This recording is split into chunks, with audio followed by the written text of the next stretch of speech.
สักุอ่อนได้มากับค่ายเอ่ยนาเดียมากับสักุอ่อนเหมือนเดิมทุกคนสบายดี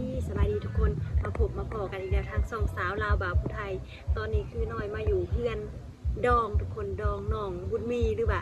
น้องสาวของสาวทองศรีทุกคนเอามือนี้เพิ่นสิเฮ็ดมัดแขนหน่อยเดี๋ยวน้อยสิพาทุกคนไปเบิ่งบรรยากาศมือนี้คือน้อยมากับเดี๋ยวใช้เบิ่งทุกคน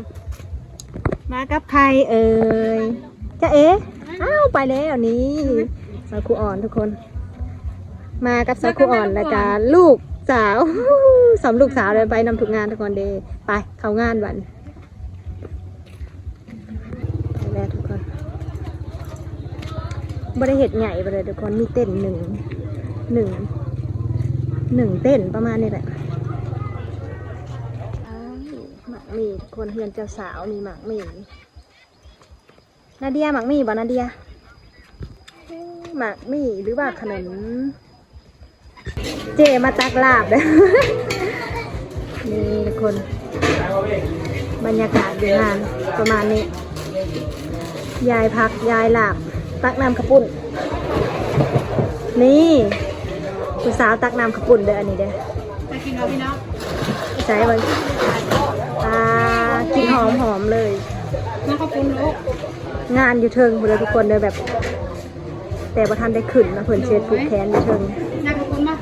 เดี๋ยวจะได้แมวให้กินเซ็ต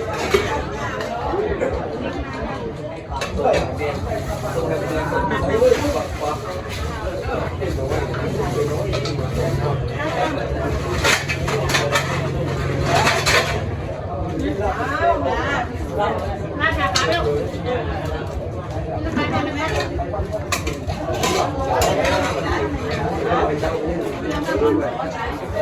นี่ขนมของมันเดียวลุงไม่ได้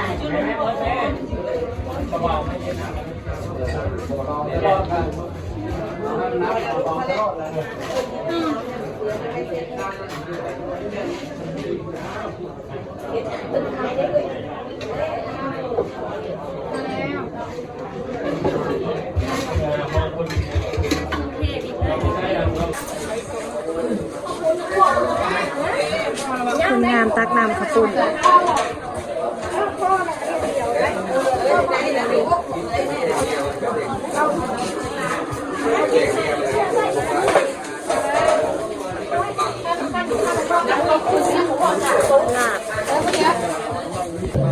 เดี๋ยวมากับพอตู้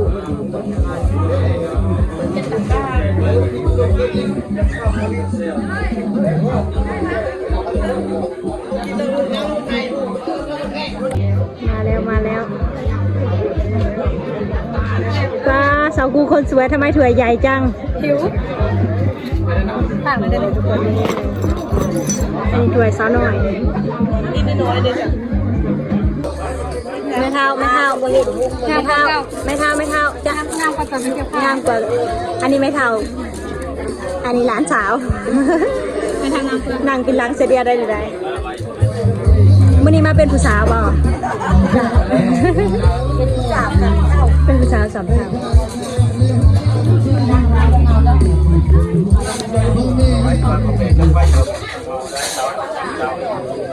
หมดไปแล้วถ้วยหนึ่งทุกคน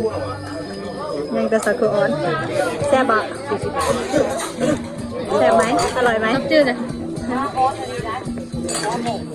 บรรยากาศฮ้อนๆทุกคนคนไม่หลายไปได้เลยประมาณ10 โต๊ะ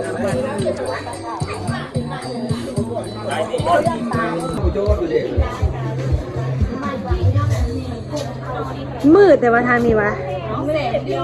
ทางนี้มืดแก่งผู้สาวอยู่ทางนี้เด้อทุกคนเด้อผู้สาวโสดได้เลยได้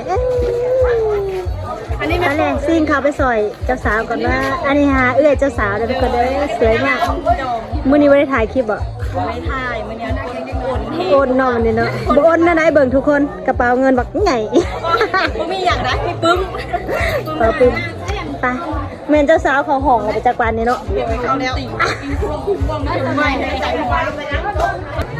ไปแล้วทุกคนผ้าขึ้นน้ำหนาคือสวย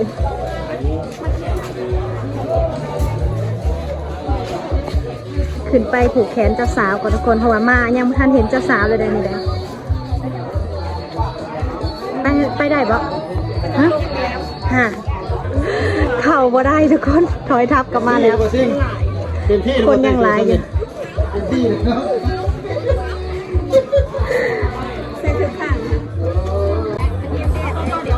ผู้สาวสอบบอลนั้น